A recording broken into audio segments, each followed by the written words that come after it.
नमामि अमितज्ञानरूपं कृपालम् अगमबोधदाता सुबुद्धिनिधि विशालम् क्षमाशीलयति धीरगम्भीरज्ञानम् धर्मकीलदृढधीरसमधीरध्यानम् जगत्त्राणकारी अघारी उदारम् भगतप्राणरूपं दयाबुन्नपारम् नमो सद्गुरुं ज्ञानदाता सुस्वामी नमामि नमामि नमामि नमामि नमामि नमामि नमामि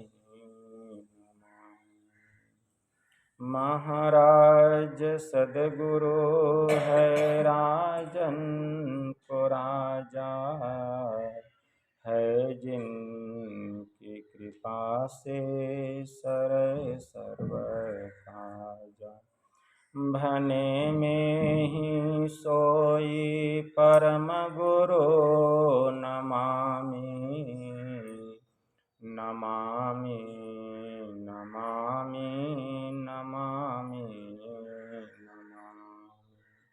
नमामि नमामि नमामि नमामि। श्री सद्गुरु महाराज की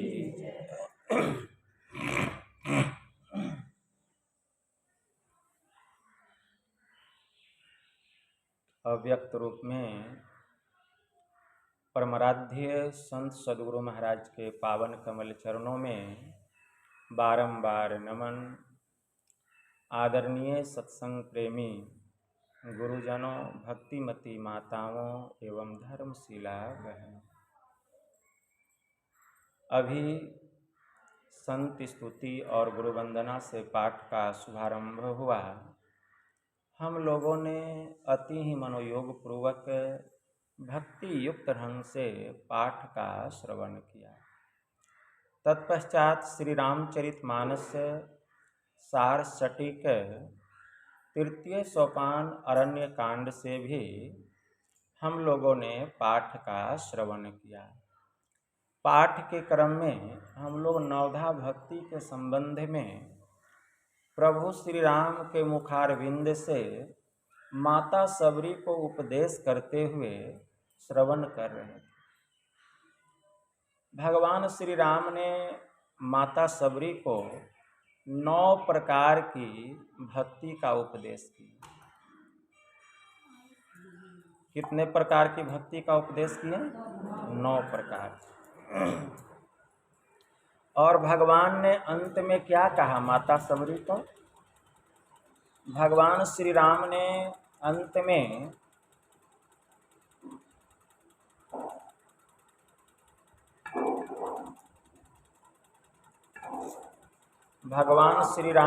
अंत में माता सबरी से कहा कि हे सबरी, 9 माह एकौ जिन्हके होई, नारी पुरुष सचराचर कोई, असोई अतिशय प्रिय भामिनी मोरे, असकल प्रकार भगति दृढ़ तोरे। कि हे सबरी, मैंने तुमसे 9 प्रकार की भक्ति कही, और इस 9 प्रकार की भक्ति में जो कोई एक भी प्रकार की भक्ति करता है, चाहे वह नर हो, चाहे वह नारी हो, और चाहे वह नपुंसक ही क्यों न हो, अगर वह एक भी प्रकार की भक्ति करता है 9 प्रकार की भक्ति में से, तो वह मुझे अतिशय प्यारा है। लेकिन सकल प्रकार भगति दृढ़ तोरे। लेकिन हे सबरी, तू तो सभी प्रकार की भक्ति में निपुण है, कुशल है, प्रांगत है। माता सबरी जो थी भक्ति के परम प्रकाष्ठा को प्राप्त कर चुकी थी। तो फिर माता सबरी जब सभी प्रकार की भक्ति में निपुण थी, कुशल थी, प्रांगत थी, तो भगवान श्री राम ने माता सबरी को नवधा भक्ति का उपदेश क्यों किया? हम जानते हैं कि हमारे इतने बच्चे आए हैं, सबको इस विषय का ज्ञान है, तो फिर इस विषय का ज्ञान क्यों दे रहे हैं? कारण क्या है? तो सबसे पहले होता है सुयोग्य पात्र। सुयोग्य पात्र कि कौन सुयोग्य पात्र है, पात्र देखा जाता है। तो भगवान श्री राम की दृष्टि में माता सबरी जो है वह सबसे उच्च कोटि की साधिका थी और सुयोग्य पात्र थी वह।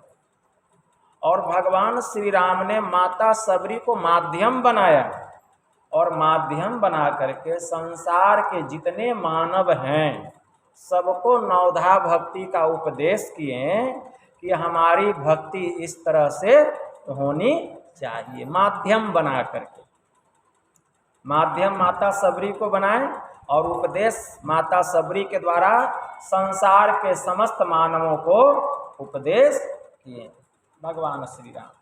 9 प्रकार की भक्ति। प्रथम भगति संतन कर संगा, दूसरी रति मम कथा प्रसंगा, गुरुपद पंकज सेवा, तीसरी भगति अमान, चौथी मम गुण गण करई कपट तजी गान, मंत्र जाप मम दृढ़ विश्वासा, अपंचम भजन सो वेद प्रकाशा, छठ दम शील विरति बहुकर्मा, निरत निरंतर सज्जन धर्मा, सातम सम मोहि मैं जग देखा, अमोते संत अधिक करी लेखा, आठम जथा लाभ संतोषा, सपने हूँ नहीं देखई पर दोषा, नवम सरल सब छन छल ही ना, मम भरोस ही हरस न दीना। ये 9 प्रकार की भक्ति भगवान श्री राम माता सबरी को माध्यम बना करके हम लोगों को बतलाएं।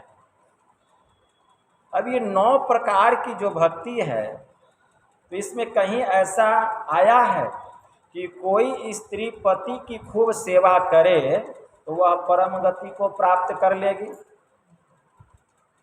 इसमें कहीं ऐसा आया है कि कोई बेटा खूब अपने माता पिता की सेवा करे तो वह परम गति परम पद को प्राप्त कर लेगा? इसमें कहीं ऐसा आया है कि कोई पुतोह अपने सास ससुर की खूब सेवा करे तो वह परम पद को प्राप्त कर ले? आया है कहीं? कहीं ऐसा नहीं आया है। तो इसका मतलब ये नहीं कि हमको ये काम नहीं करना है। क्या समझे? इसका मतलब ये नहीं कि हमको माँ बाप की सेवा नहीं करनी है, हमको सास ससुर की सेवा नहीं करनी है, हमको पातिव्रत्य धर्म का पालन नहीं करना है, अपने पति की सेवा नहीं करनी। इसका मतलब ये नहीं। मतलब ये सब करते हुए हमें ईश्वर की भक्ति करनी है, जैसे कि प्रभु श्री राम ने 9 प्रकार की भक्ति माता सबरी को बतलाई। इस विधि से अगर हम भक्ति करेंगे तो क्या होगा? हमारा लोक भी बनेगा और परलोक भी बनेगा। परलोक भी बनेगा। जैसे कि इसी अरण्य कांड में एक जगह माता अनुसुईया जानकी जी को कह रही है, क्या कह रही है? बिनु श्रम नारी परम गति लहई, पातिव्रत्य धर्म छारी छल गहई। कि जो स्त्री या जो स्त्रियां छल कपट से रहित तो होकर पातिव्रत्य धर्म का पालन करती है, वह बिना परिश्रम के ही परम गति को प्राप्त कर लेती है। तो ये जो चौपाई माता अनुसुईया जानकी जी को सुनाई है, तो हम बहुत जगह ऐसा देखे हैं, बहुत कथावाचक, यहाँ तक कि बहुत बड़े बड़े महात्मा स्वामी इसका यही अर्थ करते हैं कि माता अनुसुईया कही है कि जो स्त्री छल कपट से रहित होकर केवल पातिव्रत्य धर्म का पालन करती है तो वह बिना श्रम के ही, मतलब परिश्रम के ही, वह परम गति को प्राप्त कर लेती। लेकिन हमारे गुरु महाराज कहने की कृपा किए कि ऐसा नहीं है, ऐसा नहीं है। अगर ऐसा होता तो प्रभु श्री राम नवधा भक्ति में इसको ऐड कर देते, मतलब जोड़ देते हैं, लेकिन इसको जोड़ा नहीं गया है। ध्यान से समझ। तो यहाँ जो परम गति का प्रयोग हुआ है, बिनु श्रम नारी परम गति लहई, अपाति व्रत्य धर्म छारी छल गहई। तो यहाँ जो परम गति का प्रयोग हुआ है वह परम पद के लिए नहीं। तो यहाँ जो परम गति का प्रयोग हुआ है, अगर कोई स्त्री छल कपट से रहित होकर अपने पति की सेवा करती है, पातिव्रत्य धर्म का पालन करती है, तो उसको नाना प्रकार की सिद्धियां मिल सकती है, स्वर्ग लोक की प्राप्ति हो सकती है। यहाँ स्वर्ग लोक को ही परम गति कहा गया है। ऐसा नहीं कि केवल परम पद को यहाँ परम गति से तात्पर्य दिया गया है, वह परम गति नहीं है। ठीक है। मुक्ति को उपनिषद में भी 4 प्रकार की मुक्ति का वर्णन प्रभु श्री राम किए हैं, लेकिन अंत में क्या कहे, एक 5वीं मुक्ति है जिसको केवल्य मुक्ति कहा गया, और वह जो केवल्य मुक्ति है उसका वर्णन होता है। 4 प्रकार की मुक्ति भगवान बतलाए हैं। कौन कौन? सालोक्य मुक्ति, सारूप्य मुक्ति, सामीप्य मुक्ति और सायुज्य मुक्ति। सालोक्य मुक्ति, अगर कोई किसी इष्ट की पूजा करते हैं, भक्ति करते हैं, अगर मनोयोग पूर्वक करते हैं, ठीक है ना, तो शरीर छूटने के बाद वह उसी इष्ट के लोक में जाएंगे जिस इष्ट की वे भक्ति करते हैं। इसको सालोक्य मुक्ति कहा गया। सारूप्य मुक्ति, जिस इष्ट की अगर जो कोई भक्ति करते हैं तो शरीर छूटने के बाद या उनके मन में ऐसी इच्छा होती है कि हमको भी उन्हीं के जैसा रूप मिल जाए, ठीक है ना, सारूप्य मुक्ति, उन्हीं के जैसा रूप मिल जाए। और सामीप्य मुक्ति, जो जिस इष्ट की भक्ति करते हैं, पूजा करते हैं, उस इष्ट की समीपता प्राप्त करना। और सायुज्य मुक्ति मतलब इष्ट को छोड़कर किसी भी रूप को प्राप्त नहीं करना, उसमें जाकर के मिल जाना, ठीक है ना, सायुज्य मुक्ति। तो ये 4 प्रकार की मुक्ति जो है यह मेरी उपासना से होती है, ठीक है ना। लेकिन जो केवल्य मुक्ति है, केवल्य मुक्ति इन चारों से अलग है। केवल्य मुक्ति का वर्णन होता है, ठीक है ना। केवल्य परम पद, इस अवस्था को प्राप्त करना बहुत कठिन है, और माता सबरी इस अवस्था को प्राप्त कर चुकी थी, केवल्य परम पद को प्राप्त कर चुकी थी। अब यह बतलाइए, माता सबरी कौन पति की सेवा की थी? नहीं ना की थी, लेकिन कहाँ तक पहुंची थी माता सबरी?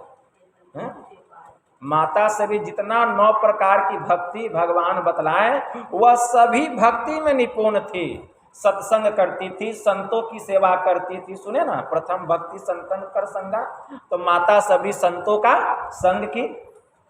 दूसरी रति मम कथा प्रसंगा, सत्संग सुनती थी माता सबरी, सब लोग जानते हैं। गुरुपद पंकज सेवा, गुरु की सेवा करती थी, छल कपट से रहित होकर माता सबरी, छल कपट से रहित होकर। चौथी मम गुण गण करई कपट, तजिगान, प्रभु का नित्य प्रतिदिन छल कपट तो उसमें था ही नहीं, गुणगान करते रहती थी। वह मंत्र जाप मम दृढ़ विश्वासा, अत्यंत श्रद्धा विश्वास के साथ वह अपने गुरु के बतलाए अनुकूल मंत्र का भी जप करती थी। और छठी भक्ति, छठ दम शील विरति बहुकर्मा और निरत निरंतर सज्जन धर्मा। छठी भक्ति क्या है इसको समझना बहुत मुश्किल है, लेकिन नामुमकिन नहीं है। छठी भक्ति, छठ दम शील विरति बहु कर्मा, मतलब दम की साधना करना, बहुत से कर्मों को करने से विरक्त होना और सदा सज्जनों के धर्म के अनुकूल काम करना, यही मेरी छठी भक्ति है। अब विचार कीजिए, आप लोग बुद्धिजीवी हैं।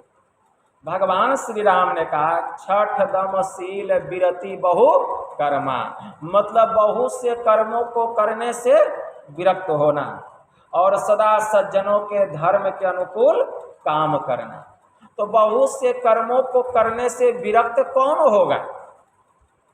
जो दम की साधना में निपुण हो जाएगा, दम की साधना में कुशल हो जाएगा, प्रांगत हो जाएगा। दम की साधना मतलब इंद्रियों का निग्रह करना।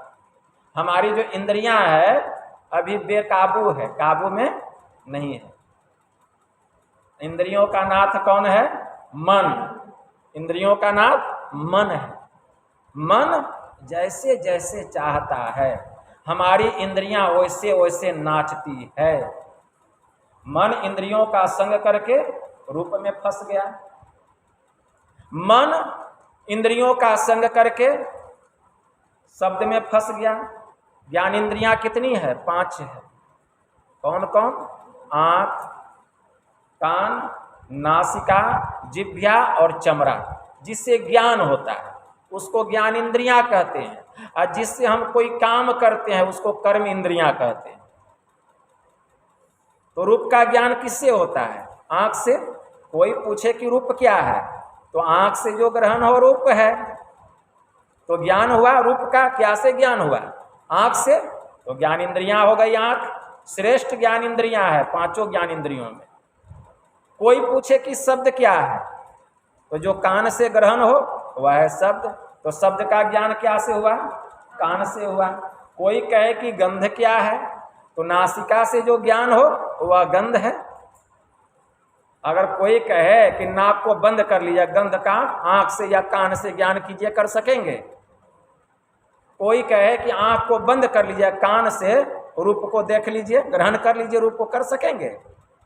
तो जिस इंद्रिय का जो विषय है उसी इंद्रिय के द्वारा उस विषय को हम ग्रहण करते हैं। जैसे रूप आंख का विषय है तो हम रूप को आंख से ही देखेंगे। जैसे शब्द कान का विषय है तो शब्द को हम कान से ही ग्रहण करेंगे। जैसे गंध नासिका का विषय है तो हम नासिका से ही गंध को ग्रहण करेंगे। और जिह्वा से क्या का ज्ञान होता है? स्वाद का। कोई पूछे स्वाद क्या है, तो जिह्वा से जो ग्रहण हुआ स्वाद है। खट्टा है कि तीता है कि मीठा है कि नमकीन है कि चरपरा है, क्या से ज्ञान होता है?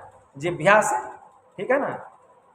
तो कोई कहे कि स्वाद का ज्ञान जिह्वा को छोड़ के नासिका से हो जाए, होगा?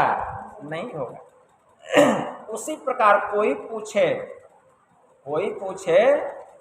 कि स्पर्श क्या है, स्पर्श क्या है, तो चमड़ा से जो ग्रहण हो वह स्पर्श है।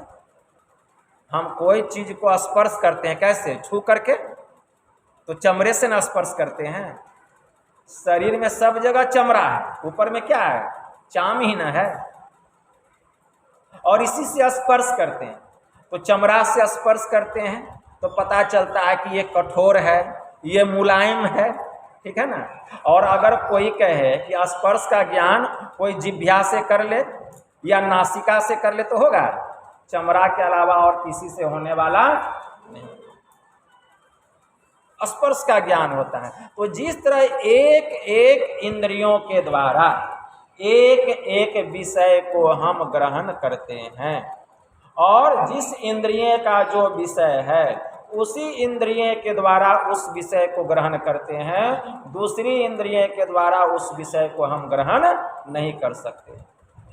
तो जिस तरह से आँख दृश्य का ज्ञान करा देती है, कान शब्द का ज्ञान करा देता है, नासिका गंध का ज्ञान करा देती है, जिह्वा स्वाद का ज्ञान करा देता है, ठीक उसी प्रकार शुद्ध चेतन आत्मा, कौन? शुद्ध चेतन आत्मा ब्रह्म स्वरूप की पहचान करा देता है, परमात्मा स्वरूप की पहचान करा देता है।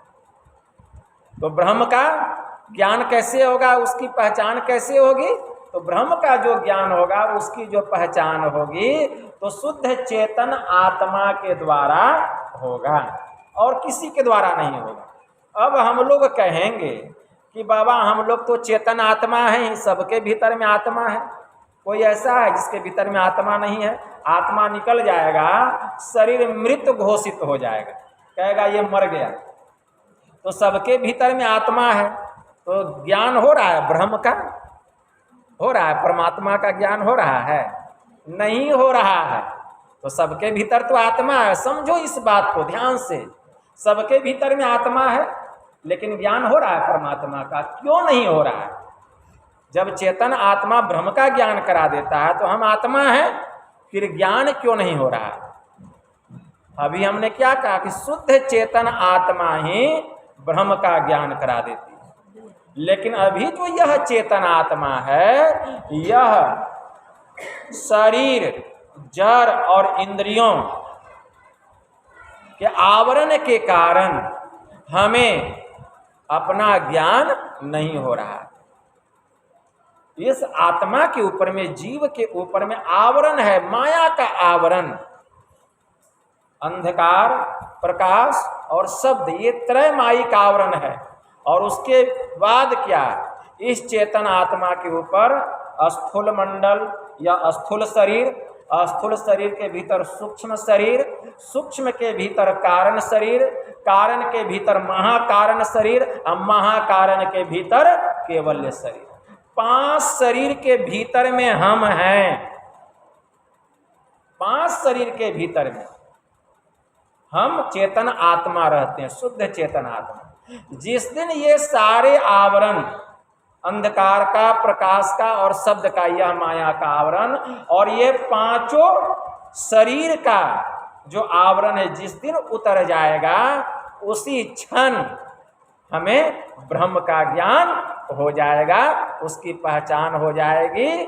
चिदानंदमय देह तुम्हारी, विगत विकार जान अधिकारी। ठीक है ना, चिदानंदमय देह, ठीक है ना। जिस दिन हम विकारों से रहित हो जाएंगे, ठीक है ना, उस दिन हमको अधिकार मिल जाएगा उस प्रभु का ज्ञान प्राप्त करने का। लेकिन हम विकारों से रहित नहीं हुए। तो इसी के लिए है साधन भजन, इसी के लिए है ध्यान। तो यहाँ भगवान श्री राम जो कह रहे हैं माता सबरी को कि छठ दम शील विरति बहुकर्मा, निरत निरंतर सज्जन धर्मा। यह सबरी मेरी छठी भक्ति क्या है? बहुत से कर्मों को करने से विरक्त होना, एक बात। दूसरी बात, सदा सज्जनों के धर्म के अनुकूल काम करना। तो बहुत से कर्मों को करने से विरक्त कौन होगा? पहले ये बतलाइए, बहुत से कर्मों को करने से विरक्त कौन होगा? कोई भी है ऐसा जो कि कर्म नहीं करे, जिससे कर्म नहीं हो? सबसे कर्म होगा। तो बहुत से कर्मों को करने से विरक्त कौन होगा? ध्यान से समझिए। हम कर्म कब करते हैं? हम कर्म कब करते हैं? जब तक शरीर में यह चेतन आत्मा है, ठीक है ना। तो हम लोग क्या कर रहे हैं? कर्म कर रहे हैं। जागृत अवस्था में है, तो जागृत अवस्था में जीव का वासा कहाँ होता है? दोनों आंखों के मध्य में होता है, शिव नेत्र में होता है। और वहीं से धार जो है, जहाँ पर जीवात्मा का वासा है, जीव जहाँ बैठा हुआ है। अभी हम कोई कहेंगे कि आप कहाँ हैं? आप कहेंगे हम प्रकाश में हैं। हम प्रकाश में नहीं हैं, हमारा शरीर प्रकाश में है। हम शरीर हैं, हम शरीर नहीं हैं। हम कहाँ रहते हैं? हम इस शरीर के भीतर में रहते हैं। हम इस शरीर के भीतर में रहते हैं। यह तो मेरा हाथ है जो प्रकाश में है। क्या हम हाथ हैं? यह तो मेरा नाक है जो प्रकाश में है। हम नाक हैं? नहीं, हाथ मेरी है, हम हाथ नहीं है। ज्ञान यहां से शुरू होता है। नाक मेरी है लेकिन हम नाक। कोई कहेगा कि आप नाक हैं, अच्छा लगेगा? नहीं लगेगा। तो नाक मेरी है, हम नाक नहीं है। आंख मेरी है, हम आंख नहीं है। शरीर मेरा है, हम शरीर नहीं है। तब हम कौन हैं? हम इस शरीर के भीतर में रहते हैं। हम इस शरीर के भीतर में रहते हैं, बाहर में नहीं रहते हैं। तो हम हैं कौन? तो गोस्वामी जी ने बड़ा अच्छा जवाब दिया। हम हैं ईश्वर अंश, जीव अविनाशी, अचेतन अमल, सहज सुख राशि। हम ईश्वर के अंश हैं। जैसे ईश्वर का किसी काल में नाश नहीं होता है। होता है ईश्वर का किसी काल में नाश? जैसे ईश्वर का किसी काल में नाश नहीं होता है, वैसे ही इस आत्मा का भी किसी काल में नाश नहीं होता है। नाश होता है शरीर का, मरता है शरीर, सड़ता है शरीर, जलता है शरीर, गलता है शरीर, लेकिन इससे आत्मा को कोई क्षति नहीं होती। भगवान महायोगेश्वर श्री कृष्ण ने अर्जुन से कहा, नैनं छिद्यन्ति शस्त्राणि, नैनं दहति पावकः, न चैनं क्लेद्यन्त्यापो, न शोष्यति मारुतः। यह आत्मा ऐसा है कि इसको किसी भी अस्त्र और शस्त्र से काटा नहीं जा सकता। नैनं दहति पावकः, यह आत्मा ऐसा है कि इसको अग्नि जला नहीं सकती। न चैनं क्लेद्यन्त्यापो, यह आत्मा ऐसा है कि इसको पानी गीला नहीं कर सकता, भिंगा नहीं सकता।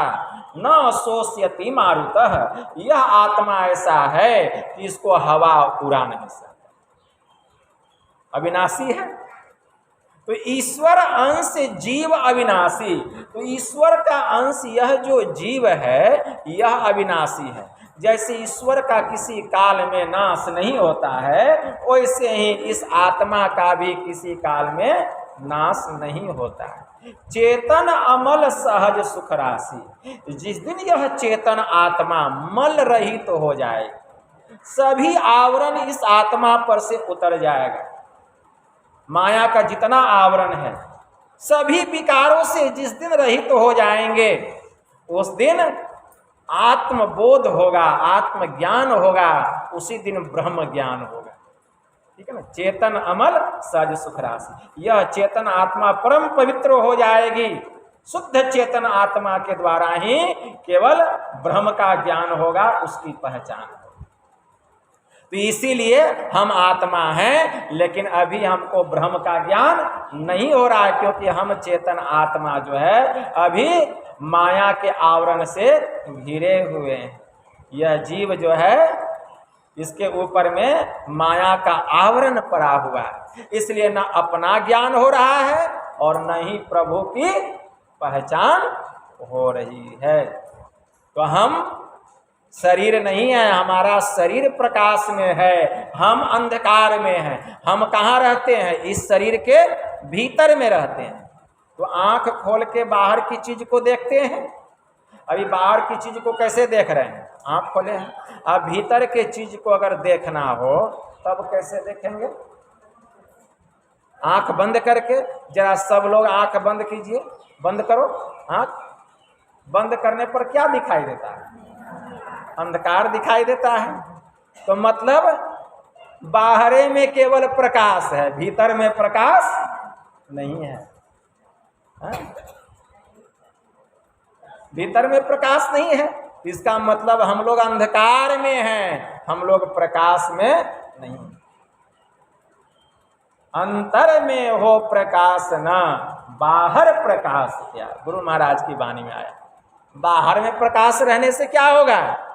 भीतर में प्रकाश नहीं हुआ तो अब सबको समझ में आ गया कि हम लोग कहाँ हैं?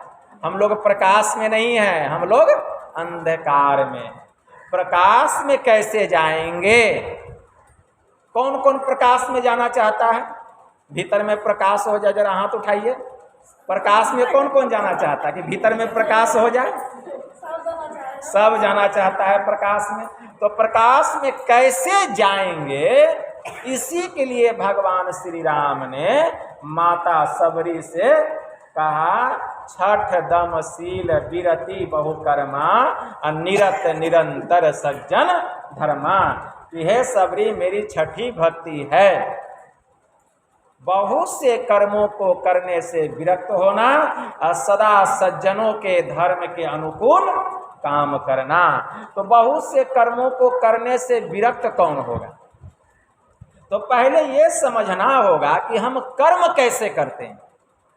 तो हम कर्म करते हैं शरीर और इंद्रियों के माध्यम से। कर्म कैसे करते हैं? शरीर और इंद्रियों के माध्यम से। शरीर तो समझ में आया कि ये मेरा शरीर है, इंद्रियां समझ में आया, 5 ज्ञान इंद्रियां अभी जो बतलाएं, और 5 कर्म इंद्रियां हैं जिससे काम करते हैं। जैसे हाथ, पैर चलते हैं ना, हाथ से भी काम करते हैं, मुंह भोजन करते हैं ना, और मल मूत्र विसर्जन करने का, पेशाब पखाना करने का 2 द्वार, उससे भी कर्म होता है। तो ये 5 कर्म इंद्रियां हैं और 5 ज्ञान इंद्रियां हैं। टोटल मिला के कितना हो गया? 10 इंद्रियां हो गया।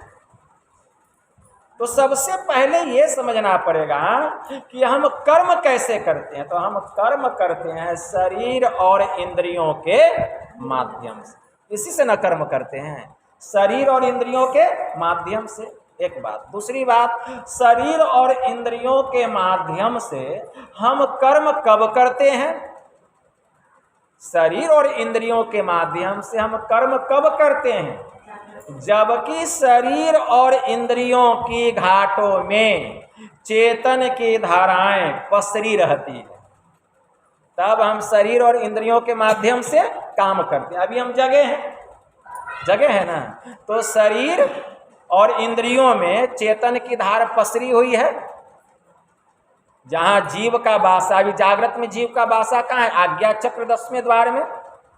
तो वहीं से चेतन की धार शरीर और इंद्रियों की घाटों में आके पसर गई। तो हम क्या करने लग गए? शरीर और इंद्रियों के माध्यम से काम करने लग गए। कोई खाना खा रहा है, कोई टीवी देख रहा है, कोई सर्कस देख रहा है, कोई सत्संग भी सुन रहा है, कोई कहीं घूमने जा रहा है, काम हो रहा है। शरीर और इंद्रियों के माध्यम से काम हो रहा है। तो कब? जबकि शरीर और इंद्रियों की घाटों में चेतन की धाराएं पसरी। और हम चाहते हैं कि कर्म नहीं हो, कर्म नहीं हो। तो इसके लिए क्या करना पड़ेगा कि कर्म नहीं हो? आप कभी अनुभव करते हैं, जब आप बिस्तर पर सोने के लिए जाते हैं, जब आप गहरी निद्रा में रहते हैं, गहरी निद्रा में, तो आपसे कोई काम होता है? सोए हुए हैं, उस समय एक ही इंद्रियां रहती है जीव के साथ, एक इंद्रियां गहरी निद्रा में। उसको सुषुप्ति अवस्था कहा गया। वह है चित्त, एक इंद्रियां चित्त। खूब याद रखिए, केवल एक। जब हम गहरी निद्रा में रहते हैं, घोर निद्रा में, सो के उठते हैं तो क्या कहते हैं? आज लगता है कि शरीर हल्का, बहुत अच्छा नींद लगा, शरीर का थकावट दूर हो गया। सो के उठते हैं तो है? यह सुषुप्ति की अवस्था। यहाँ एक इंद्रियां रहती, कितना आराम मिलता है शरीर को। मतलब भीतर गए, आंख बंद हुआ तो कितना आराम मिला। जब नींद लग गया तो, और जब आंख खुला हुआ था, संसार में भटक रहे थे, ठीक है ना। तो जब हम जगे हुए हैं, इस समय जीव के साथ में सब इंद्रियां हैं। 5 कर्म इंद्रियां हैं, 5 ज्ञान इंद्रियां हैं, यह शरीर भी है, और साथ में 4 अंतःकरण की भी इंद्रियां हैं। मन, बुद्धि, चित्त और अहंकार, 14 इंद्रियों के संग में यह जीव है। कब? जागृता अवस्था में। और सुषुप्ति की अवस्था में केवल एक इंद्रियां जीव के साथ, चित्त। जब, और उस समय जीव कहाँ रहता है? हृदय में रहता है। उसका स्थान जीव का हृदय में, आज्ञा चक्र में नहीं। अभी जगे हुए हैं तब त्रिनेत्र में, शिव नेत्र में, और गहरी निद्रा में हृदय में। लेकिन जैसे हम स्वप्न देखने लग जाते हैं, हम स्वप्न देखने लग गए। कोई सोया हुआ है और स्वप्न देख रहा है कि हम डूब रहे हैं नदी में, तो ज्ञान क्या का होगा? डूबने का होगा कि वो जो सोया हुआ है मलमल के बिछावन पे, उसका ज्ञान होगा? डूबने का। वह डरा हुआ है, भयभीत है, हम डूब रहे हैं, लेकिन वो उसको ये ज्ञान नहीं है कि हम एकदम मलमल के बिछावन पर सोए हुए हैं। यह ज्ञान नहीं है उसको। स्वप्न देख रहा है, वह डरा हुआ है। और कभी कभी स्वप्न में लोग डरता भी है। जब स्वप्न देखता है, किसी को देखिएगा डरता है, आते हैं माता पिता, क्या हुआ? स्वप्न देख रहे हैं। तो स्वप्न में जो है जीव का वासा कंठ में होता है। उस समय जीव कहाँ रहता है? कंठ में रहता है। उस समय जीव के साथ में 4 इंद्रियां रहती हैं। कितनी इंद्रियां रहती है? 4। मन, बुद्धि, चित्त और अहंकार। ठीक है ना? यही 4 अंतःकरण की इंद्रियां रहती है, जिसके कारण वह स्वप्न में भी उससे कर्म हो रहा है। क्यों? क्योंकि 4 अंतःकरण की इंद्रियां उसके संग में है। ठीक है ना? और सुसुप्ति में एक ही इंद्रिया चित्त है, जिसके कारण से हम श्वास लेते हैं, छोड़ते हैं। देखते हैं ना, कोई गहरी निद्रा में भी है तो सांस ले रहा है, छोड़ा, स्पंदन की क्रिया हो रही है, ये काम चित्त का है। ठीक है ना? तो ये 3 अवस्थाओं में जब तक जीव रहेगा, यह सोया हुआ रहेगा, यह सोया हुआ रहेगा, जगा हुआ नहीं रहेगा।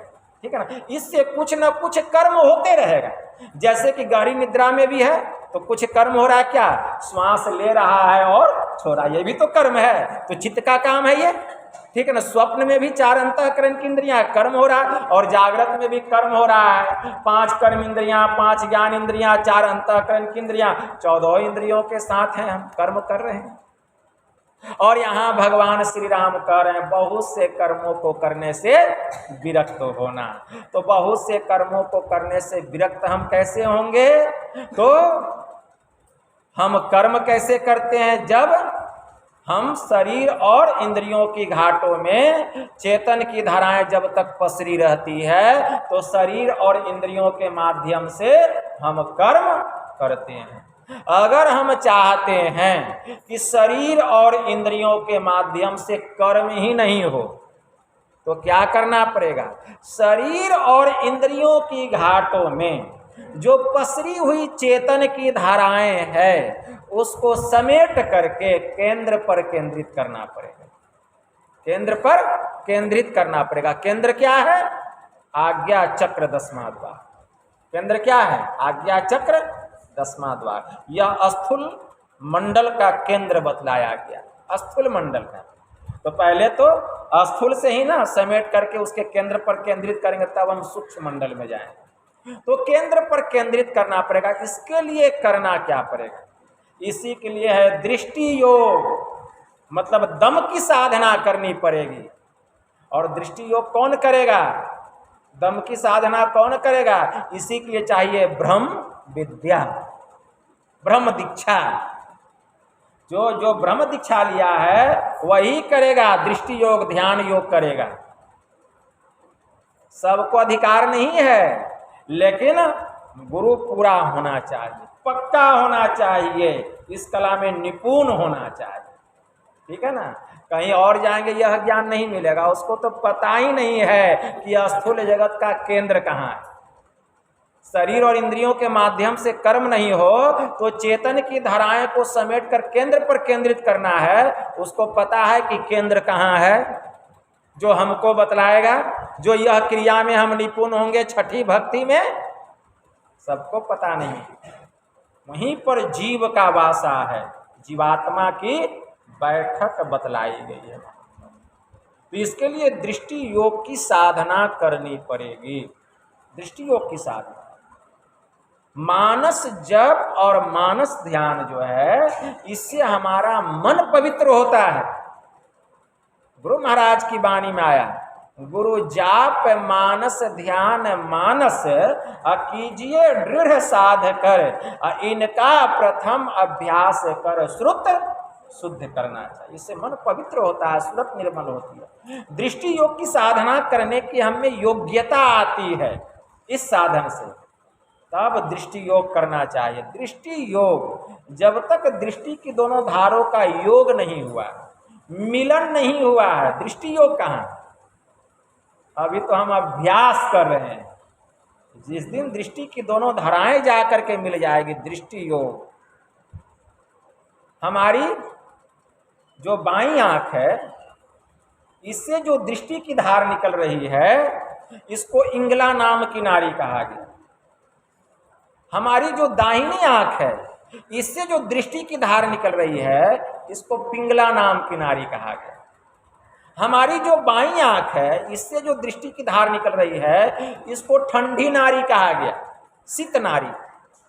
हमारी जो दाहिनी आंख है, इससे जो दृष्टि की धार निकल रही है, इसको उष्ण नाड़ी कहा गया, गर्म नाड़ी कहा गया।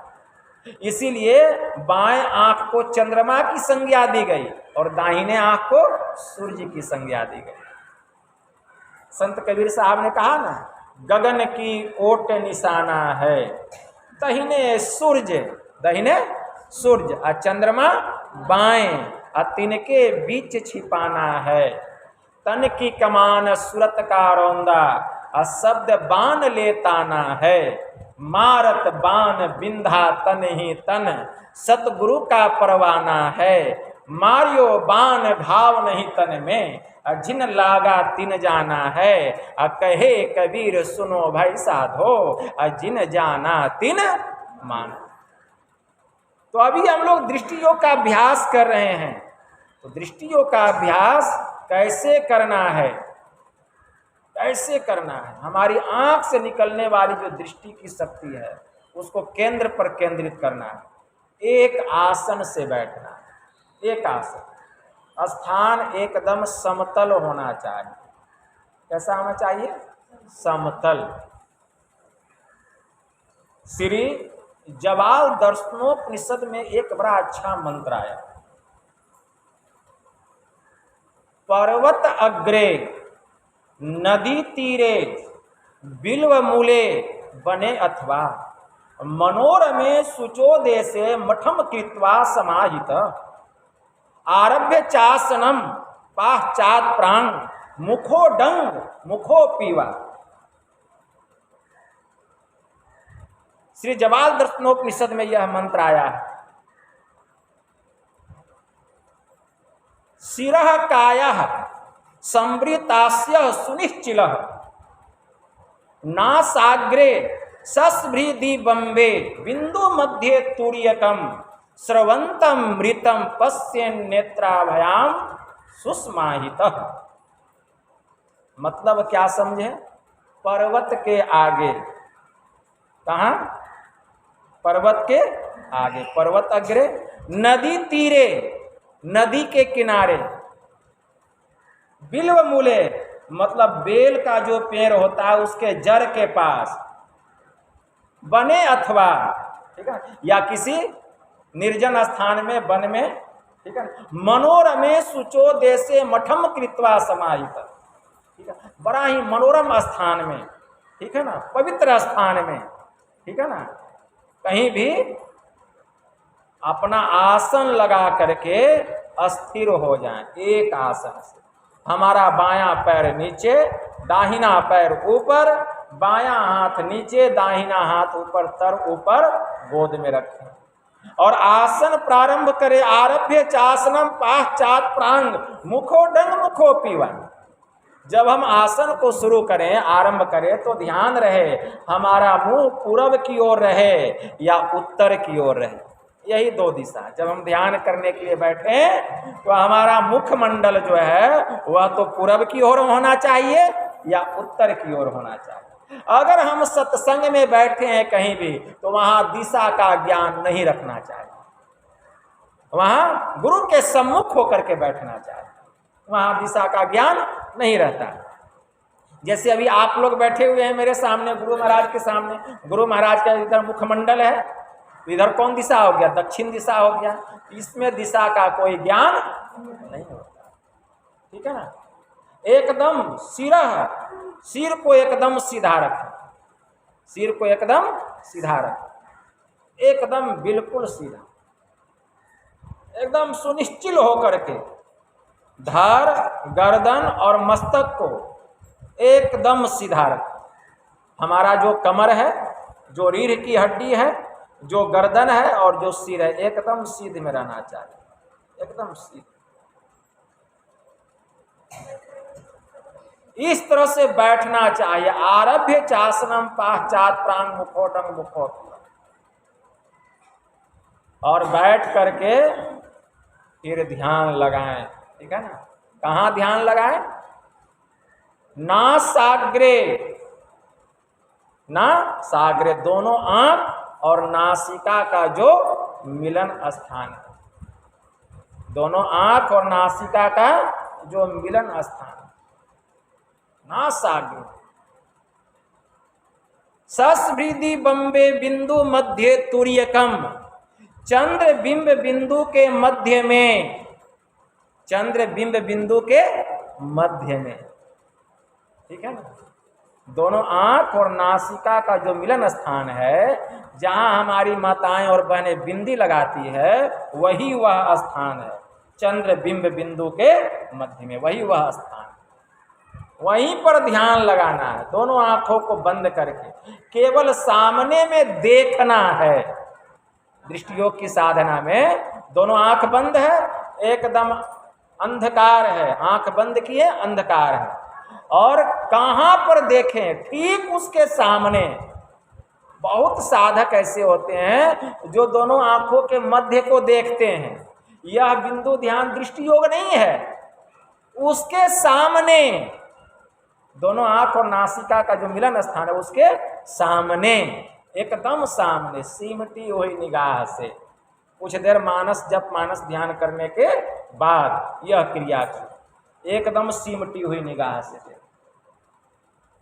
परम संत बाबा देवी साहब ने कहा, साधु और संत वे कहलाते हैं जो इस दुनिया में सीधी और सलामती रवि की चाल को अख्तियार करते हैं और सूरत अर्थात ख्याल से ध्यान करने का उपदेश करते हैं। जिसे चाहे बैठ कर करो या लेट कर करो, उन्हें न तो किसी प्रकार के मत और मतांतर की बूझी होती है। वैदिक धर्मी, मुसलमान, ईसाई कुछ भी बने रहो, लेकिन इस संसार में सुख दुख भोगते हुए अंतर में अभ्यास किए बिना, ध्यान किए बिना एक दिन भी मत रहो। परम संत बाबा देवी साहब ने तो इस तरह सिमटी हुई निगाह से देखना है। कैसे देखना है? सिमटी हुई निगाह से। कितना सिमटा हुआ निगाह होना चाहिए? दृष्टि को इतना समेट लीजिए, इतना समेट लीजिए, जैसे सुई के छेद में जब डोरा घुसाते हैं तो दृष्टि को कितना समेटते हैं। अब विचार कीजिए, जैसे सुई के छेद में। आनंद आ रहा है आप लोग को? ध्यान से सुनिए, संजोग है जो कि सुन रहे हैं, और आज हम खाली भी हैं, ठीक है। ध्यान से सुनिए, बहुत ज्ञान होगा और साधना में भी बहुत लाभ मिलेगा। तो दृष्टि को कितना हम समेट लें? जितना कि हम सुई के छेद में जब डोरा घुसाना होता है तब हम सूता को कितना समेटते हैं, तो सूता को भी समेटे और दृष्टि को भी समेटे, दोनों को ना समेटते हैं। सूता को हम समेट लिया, दृष्टि को नहीं समेटे, डोरा घुसेगा, सूता को समेट लिए और दृष्टि उधर देख रहे हैं, घुसेगा, धागा उधर देख रहे हैं, तो दोनों को समेटना पड़ता है। दृष्टि को भी समेटना पड़ता है और डोरा को भी समेटना पड़ता है। और जैसे उस डोरा को छेद में घुसाते हैं, दृष्टि को और समेटते हैं। कभी कभी ऐसा होता है कि डोरा नहीं घुसता है, और जब खूब समेट के देखते हैं, जैसे डोरा घुसता है उस समय लगता है सांस कुछ देर के लिए रुक जाता है। आप अनुभव कीजिएगा, कुछ देर के लिए लगता है सांस रुका, डोरा घुसा, कुछ क्षण के लिए, सेकंड से भी कम क्षण के लिए वह डोरा घुस जाता है, ठीक है ना। संत कबीर साहब ने कहा, कहे कबीर चरण चित राखूं ज्यों सुई बिच डोरा। तो दृष्टि को समेटना है। दृष्टि जब सिमटेगी तो आपका मन भी सिमटेगा। हमारा मन ही डोरा है। मन क्या है? यह डोरा है, ठीक है ना। क्योंकि मन के साथ सूरत है, दोनों अभी साथ में है। मन कहिए या सूरत कहिए, सूरत ही डोरी है, क्योंकि मन के साथ में सूरत है अभी। तो जितना हमारी दृष्टि सिमटेगी उतना हमारा मन सिमटेगा, और वहां सिमटी हुई निगाह से देख रहे हैं। परिणाम क्या होगा? जब दृष्टि पूरी सिमट जाती है तो सुई का छेद दिखाई देने लगता है, देता है ना। उसी प्रकार जब दृष्टि सिमट जाएगी आपकी, तो यह जो पहाड़ के जैसा अंधकार है यह तिल बिंदु के समान दिखाई देगा। कैसा दिखाई देगा? तिल बिंदु के समान। क्यों? क्योंकि आपकी दृष्टि सिमट गई, दृष्टि सिमट गई, इसलिए अंधकार तिल बिंदु के समान हो गया। जैसे आपकी दृष्टि सिमट गई तो सुई का छिद्र दिखाई देने लगा और दृष्टि फैल जाएगी, दिखाई देगा, पूरा संसार दिखाई दे रहा है अभी। और दृष्टि को समेटे तो छिद्र दिखाई दे रहा है। तो यह जो पहाड़ के जैसा संसार है यह भी संसार है। आंख बंद करने पर जो पहाड़ के जैसा अंधकार दिखाई देता है यह भीतर का संसार है। भीतर का क्या है? संसार है। दृष्टि को समेट लिए तो यही संसार, यही अंधकार तिल बिंदु के समान हो गया, क्योंकि हमारी दृष्टि सिमट गई। और जब साधना करते करते, अभ्यास करते करते एक समय ऐसा आता है कि दृष्टि की दोनों धार उससे तिल बिंदु पर जाकर के टकराती है, तो क्या होती है? ब्रह्म ज्योति की चिंगारी निकलती है। ब्रह्म ज्योति की चिंगारी निकलती। गुरु महाराज की वाणी में आया, तम माजे फूटी फूटी ऐते पच्चे रंगवा हो, अब बिजली चमकी ऐते ता। तम का मतलब क्या होता है? अंधकार। उस अंधकार जब जब दृष्टि की दोनों धार वहां टकराती है तब तब उससे 5 तत्व के 5 रंग निकलते हैं। कभी लाल दिखाई देगा जब जब दृष्टि टकराएगी, कभी हरा दिखाई देगा, कभी पीला दिखाई देगा जब जब दृष्टि टकराएगी। मतलब ब्रह्म ज्योति की चिंगारी निकलती है, कभी लाल, कभी हरा, कभी पीला, उससे फूट फूट करके निकलता है। तब साधक को आनंद आता, लगता है यह प्रकाश कहाँ हुआ? कभी लाल, कभी पीला, कभी हरा, कहाँ हुआ? ये तो भीतर में हो रहा है, अनुभूति हो रही है, भीतर में हो रहा है, बाहर में नहीं हो रहा है। उसके अंदर में वैराग्य होता है, वह एकांत स्थान की तलाश करता है। उसको शोरगुल पसंद नहीं होता है, उसको शोरगुल पसंद, सोचता हम कहाँ जाएं ये दुनिया से, जहाँ शांतिमय वातावरण हो, पवित्र स्थान हो। और चला जाता है खेत में, खलिहान में, जंगल में। लोग क्यों चला जाता है? वैराग्य होने लगता है उसके भीतर में, और घंटों बैठ करके साधना में मस्त रहता है। जैसे आप संसार के विषय में मस्त हैं, वैसे ही वह अपने भीतर में मस्त रहता है। आप संसार में मस्त हैं, बाहर में मस्त हैं, और वो भीतर में मस्त है। मस्त तो दोनों है, मस्ती में दोनों है।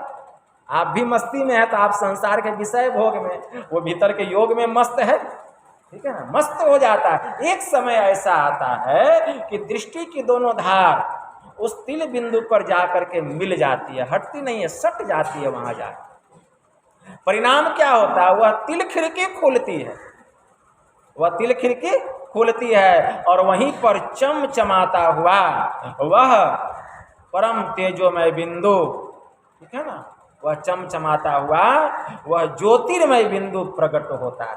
और जैसे प्रकट होता है रोशन हो जाता है, अंधकार का नामो निशान मिट गया। इतना प्रकाश, सूर्य का प्रकाश फीका है, संसार का सब प्रकाश कम है। तब आंख बंद करेंगे, देखेंगे ऐसा प्रकाश, दिव्य प्रकाश, अलौकिक प्रकाश, यह है ब्रह्म प्रकाश देखने में आता है। कोई सुनेगा तो विश्वास नहीं करेगा, कहीं ऐसा भी होता है? एकदम होता है। उस बिंदु में प्रवेश करके उसकी सूरत स्थूल मंडल को पार करके साधक की सूरत 4 अंतःकरण की इंद्रियों के संग में सूक्ष्म मंडल में प्रवेश करती है, प्रकाश मंडल में जाती है। यह है दृष्टि योग की साधना में कुशलता प्राप्त करना, निपुणता प्राप्त करना।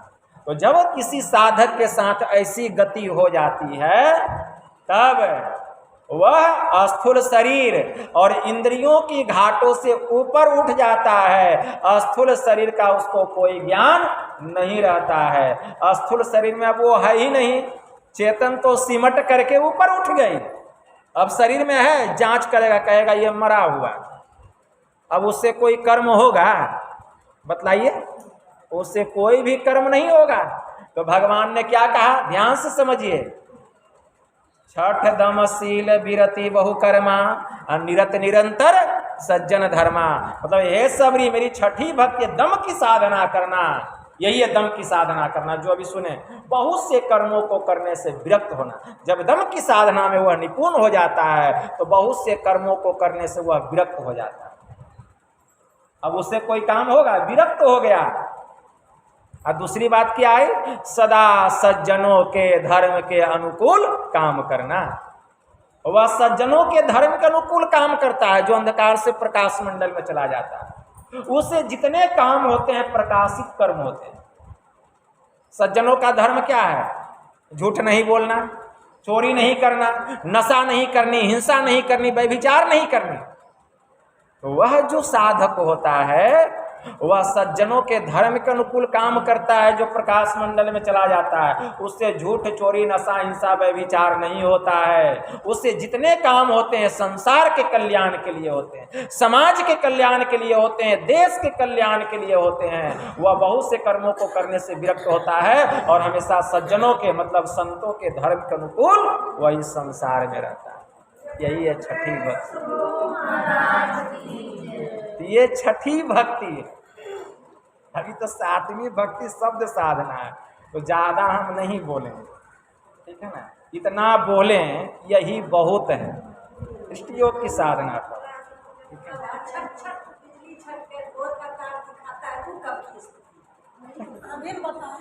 कहाँ ध्यान था? छट छट छट छट जो बिजली छटकता है उसी से कभी लाल प्रकाश कभी हरा प्रकाश निकलता है। और तब भोर का तार जब दृष्टि की दोनों धार मिल जाती है तब वह बिंदु प्रकट होता है, तब वह बिंदु प्रकट होता है। तो यह है, इस तरह हम साधना में ऊपर चढ़ सकते हैं, आगे बढ़ सकते हैं। यही थोड़ा सा आप लोगों की सेवा में मैंने कहा। बोलिए प्रेम से श्री सद्गुरु महाराज जी की जय। और एक क्या बोले, अच्छा लग रहा है, जाने की इच्छा नहीं है लेकिन मजबूरी भी है। तो मेरे पास आइएगा तो जाने की इच्छा कैसे हो?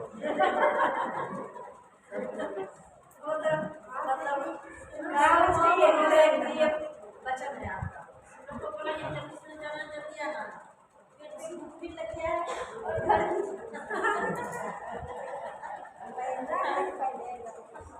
सोच के आते कि समझ में आना है। कहा गया एक संत जब मिलते हैं ना तो प्राण का हरण कर लेते हैं, लगता है कि प्राणे वो हर लिए।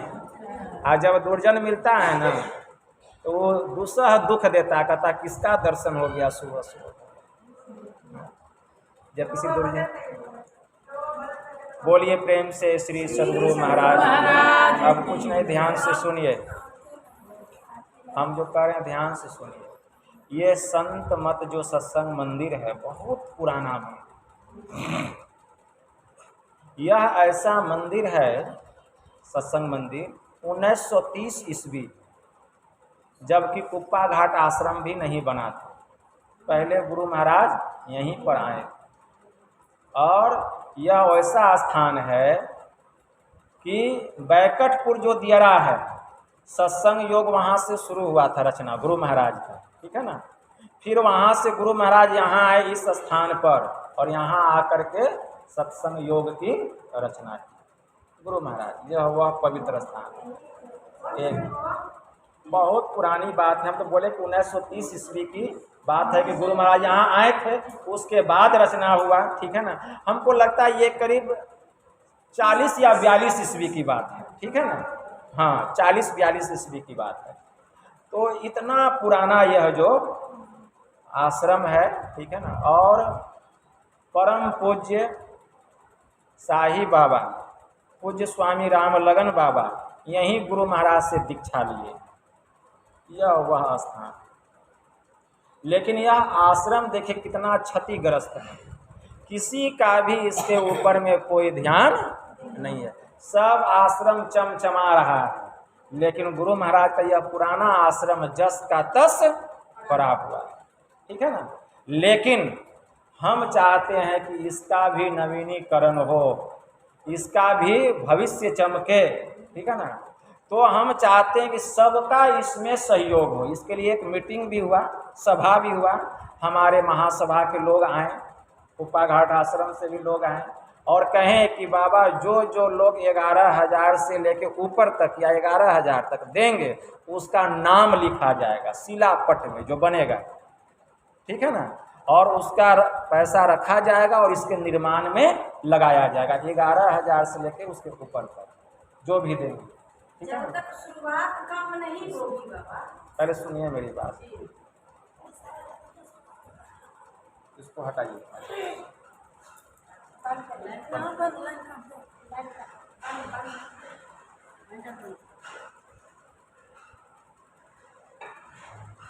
तो हम ये कह रहे थे कि शुरुआत तो गुरु महाराज न करेंगे। पहले ये बताइए, जब गुरु महाराज की मौज होगी तो शुरुआत भी हो जाएगा, ठीक है ना। तो जो लोग इसमें सहयोग करेंगे उनका शिलापट में नाम भी आएगा। बैठक हुआ है और जो भी लोग देंगे कहे हैं, बहुत लोग कहें कि हम देंगे, कोई कहे हम 51,000 देंगे, उनकी अपनी श्रद्धा है, कोई कहे 21,000 देंगे, उनकी अपनी श्रद्धा। तो जो भी लोग देंगे मेरे डायरी में उनका नाम लिखा रहेगा, ठीक है ना। उसका उसमें सहयोग राशि लगेगा और इसका नवीकरण होगा।